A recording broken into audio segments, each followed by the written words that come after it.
চন্দ্রনাথ রথ শুভেন্দু অধিকারীর আত্মসহায়ক যিনি ছিলেন চন্দ্রনাথ রথের বাড়িতে এই মুহূর্তে মুখ্যমন্ত্রী শুভেন্দু অধিকারী পৌঁছে গিয়েছেন চণ্ডীপুর।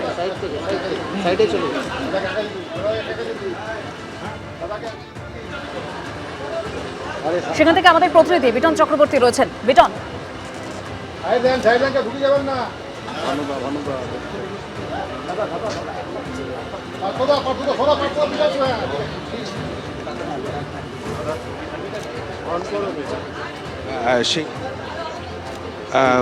দেবস্মিতা, তুমি জানো যে শুভেন্দু অধিকারীর পিএ চন্দ্রনাথ রথ তিনি কিন্তু খুন হয়েছিলেন গত 6 মে রাত্রিবেলা, এবং তারপরে কিন্তু সেই ঘটনা তদন্ত করছে এখন সিবিআই, এবং 3 জন ইতিমধ্যে গ্রেপ্তার হয়েছে।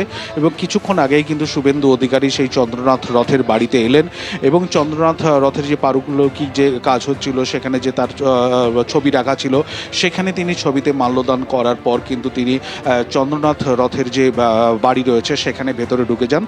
এবং তুমি জানো যে চন্দ্রনাথ রথের বাড়িতে তার মা রয়েছেন এবং তার পরিবারের সদস্যরা রয়েছেন, তার ভাই রয়েছেন, ভাইয়ের স্ত্রী রয়েছেন।